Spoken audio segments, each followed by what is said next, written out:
Hello, friend, and welcome back. Today we are continuing our series on Niche Beauty Lab Theramid line. Today we are doing A-Retinoate. It is a gentle retinoid product.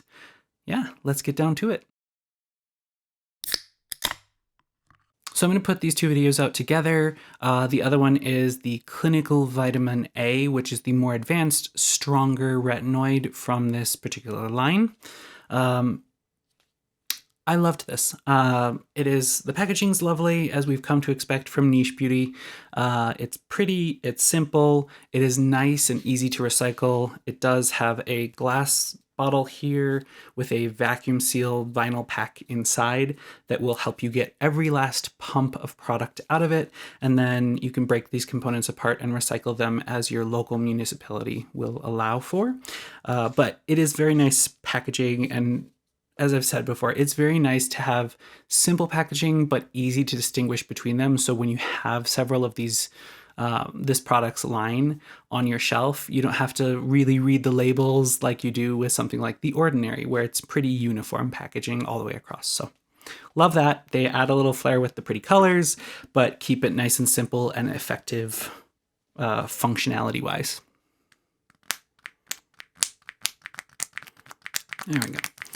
Almost didn't make that, but last little pumps. This is a very lightweight, creamy serum, as I seem to be favoring these days, especially winter in Colorado.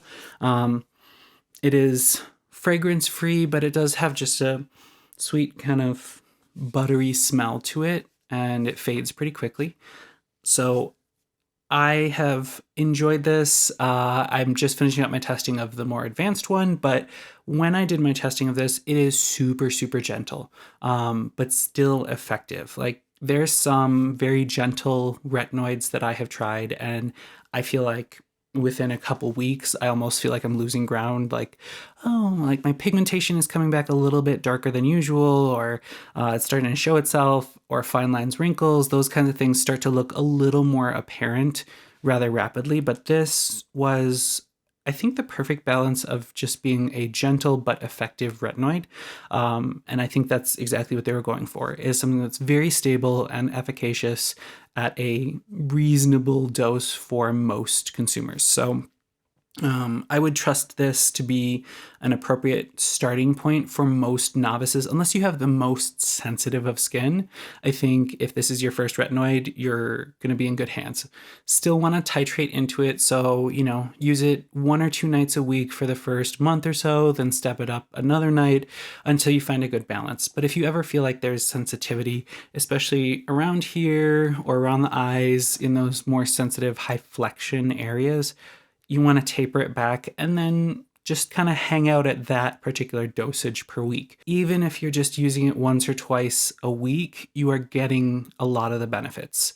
When it comes to retinoids, it is a marathon and not a sprint. So take care of your skin, listen to your skin. This is a good place to start with it. But if retinoids aren't for you, there are plenty of other options. Just listen to your skin and take it easy. So if you're going to jump into this one, it does have 2-ish different retinoids in it. The first one is 0.06% retinoate. I believe that's right. And that is a really interesting molecule. We'll come back to it. So a very low percentage of that one, a very nice, gentle entry-level percentage.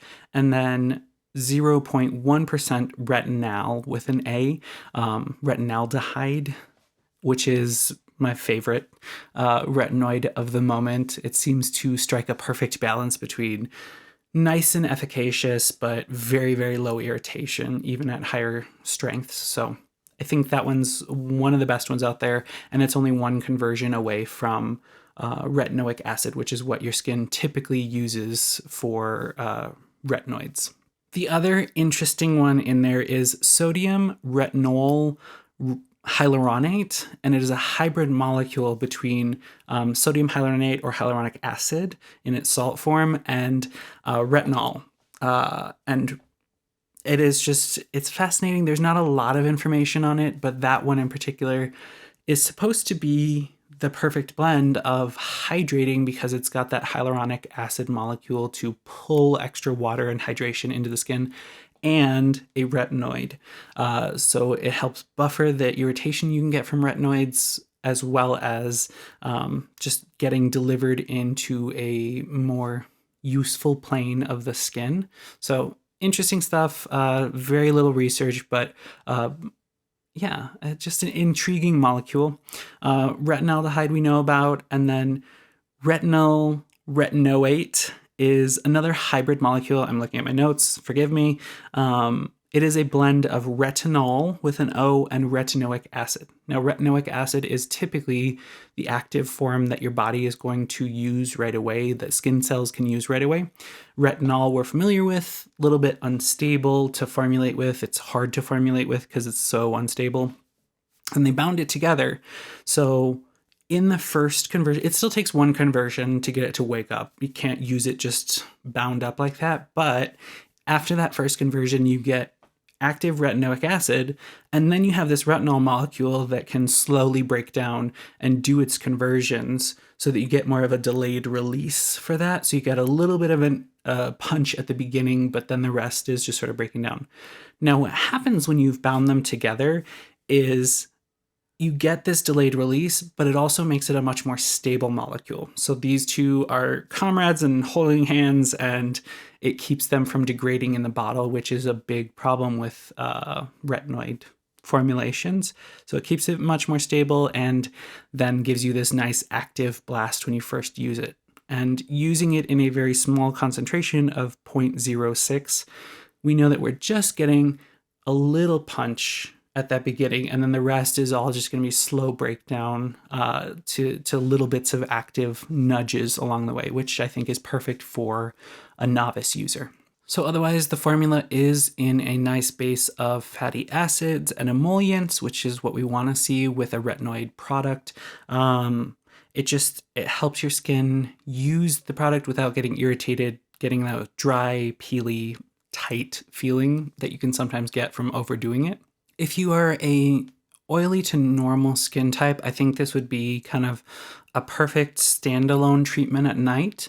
If you want a really well-rounded skincare regimen, you would want to add some other things to it, some antioxidants, some other repair ingredients, because this pretty much just focuses on emollients and retinoids, which is not a bad thing, but you would want to add in some other things. But as far as, you don't need to add a moisturizer for most skin types. This has enough emollient capacity that you will be just fine using this alone at nighttime.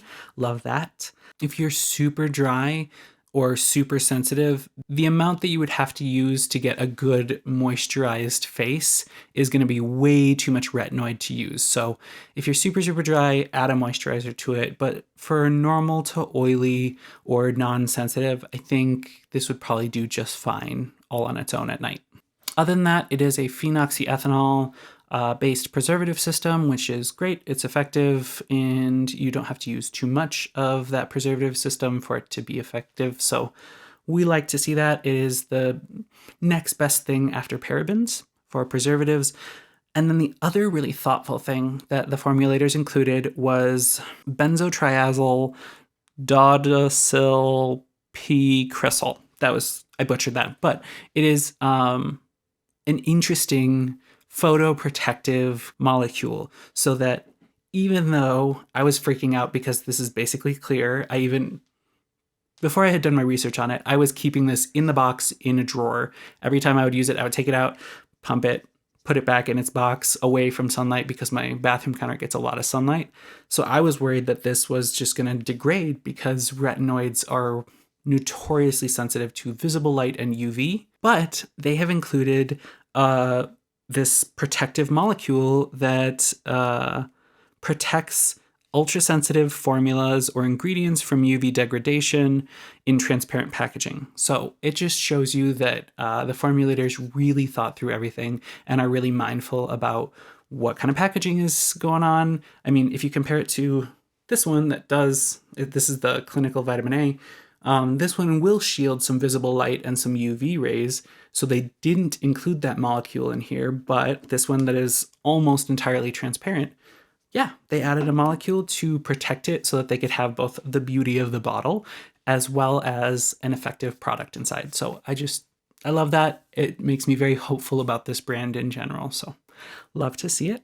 It is $45 US for 30 milliliters or 1.01 fluid ounces. I have had no problems with shipping from Spain, which is where this company is based. I've had one interaction with their customer service and it was phenomenal. They took care of the problem right away, and yeah, it was just great. So great company to work with, fast shipping to the US. It's just, yeah, I would highly recommend this product to anyone who's looking for a nice gentle retinoid that you can work into your routine. It doesn't have a lot of other frills going on, so for a truly well-balanced routine, you'd probably want to add in some other things like peptides or antioxidants or exfoliants, things like that. But it is, yeah, it's a great product. I will probably keep it around for my more sensitive times when I'm going crazy with other actives, but I think it's just a good option. If you have questions or other products you want me to look into, leave that in the down below. I will definitely leave some resources down below about retinoids in general and how to safely work into them. If you are more of an advanced user, you can check out the clinical vitamin A review that is going up at the same time. And yeah, I will see you next time. Thanks for joining me. Be well.